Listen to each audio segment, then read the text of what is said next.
It's been a long road getting from Hello everyone, welcome back for another Star Trek The Official Starships Collection review.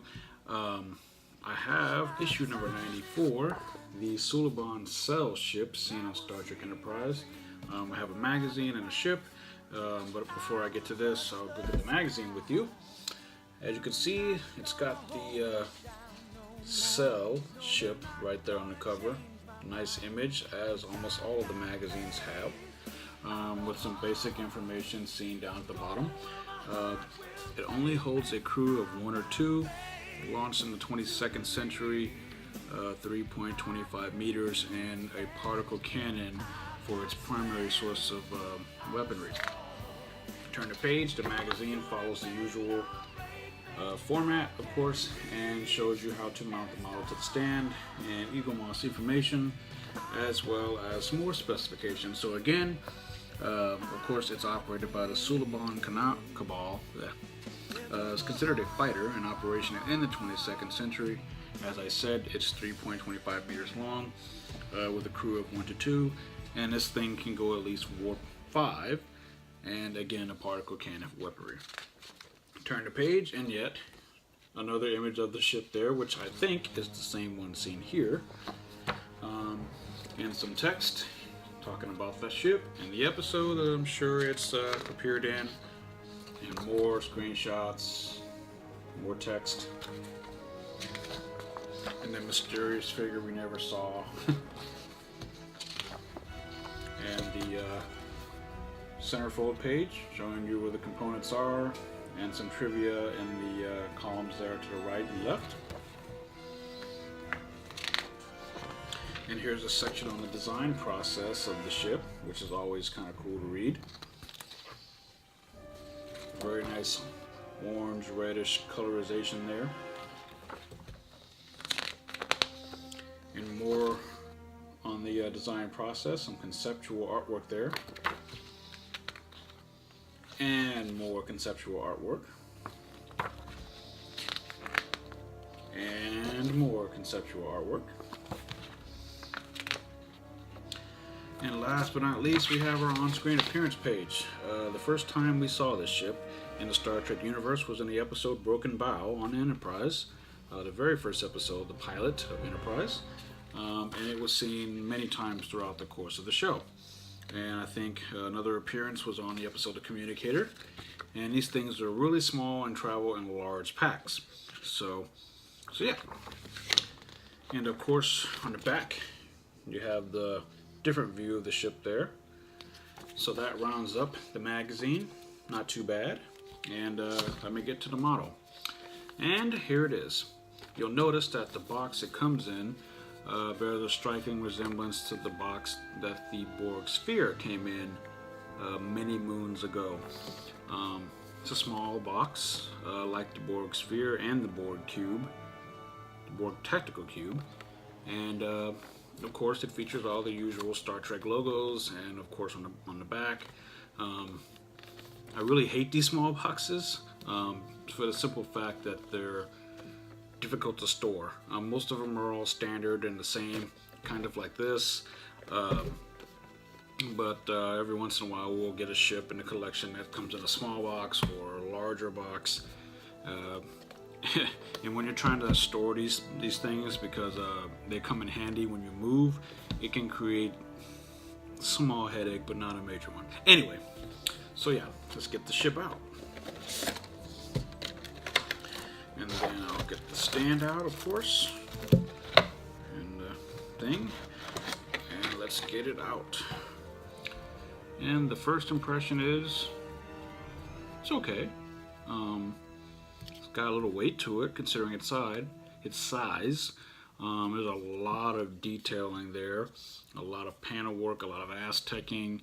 The paint job, I think, is fantastic on this. There are no identifiable hull markings that would tell a person that this is Suliban.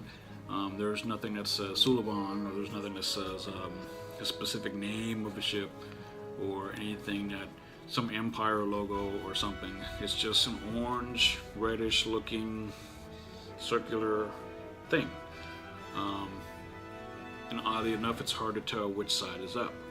I guess you could put it this way, or this way, or I don't know. And they roll around and stuff like that, like they did on the show. And I'd be very curious to know where the warp engines are for this small thing. I guess I should look at the magazine for that. But it's a pretty decent ship, very nice. It looks like something that would open up, almost like a clam, but I don't think that's the case here. The paint job, I have to say, is fantastic. It's definitely one of the more unusual colored ships in the collection, unlike most of those behind me in the cases there.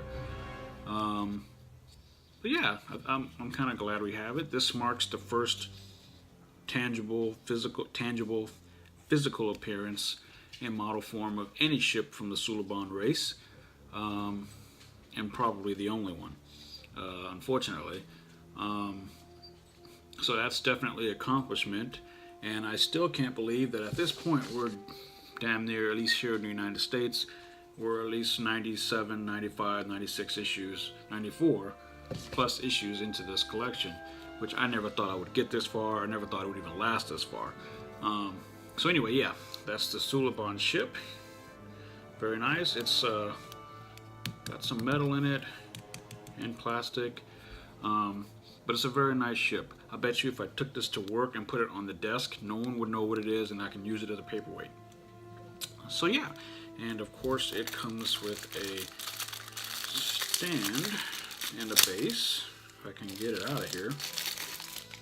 And on the bottom it simply just says Suliban Cell Ship, and of course stand. I think the stand follows the same principle as the shuttles sets and the Borg Cube, Tactical Cube, the Borg Renegade ship,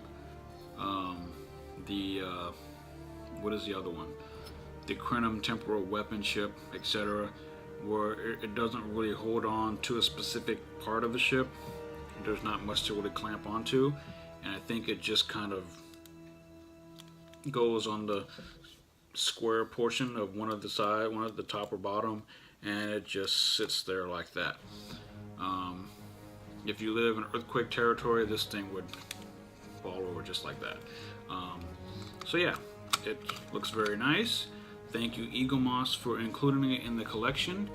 And so yeah, if you're a fan of Star Trek Enterprise, I would definitely pick this up, especially being that it's the first Suliban ship in the collection. If you really hated Enterprise and just don't want to be bothered with it, then I wouldn't pick it up at all. If you're cherry picking, then this is not a ship for you. I mean, there's nothing really about it that would excite many people, I'm sure. This is kind of one of those things for completists. I would say that Eagle Moss did a fantastic job on the model, and of course the magazine is always in top form. And so yeah, I would definitely pick it up if you're really interested in it, if you're a fan of Star Trek Enterprise, and of course if you're a completist. If you hated Enterprise, don't particularly care for the Suliban or anything of that nature, then don't bother. Don't waste your time, don't waste your money, and most importantly, don't waste your shelf space, because you're going to need it. So yeah, thank you guys so much for watching. Next time I will be happy to share with you issue number 95, the New Orleans class, USS Kyushu. And until then, live long and prosper, be good, be safe, and I'll catch you guys later.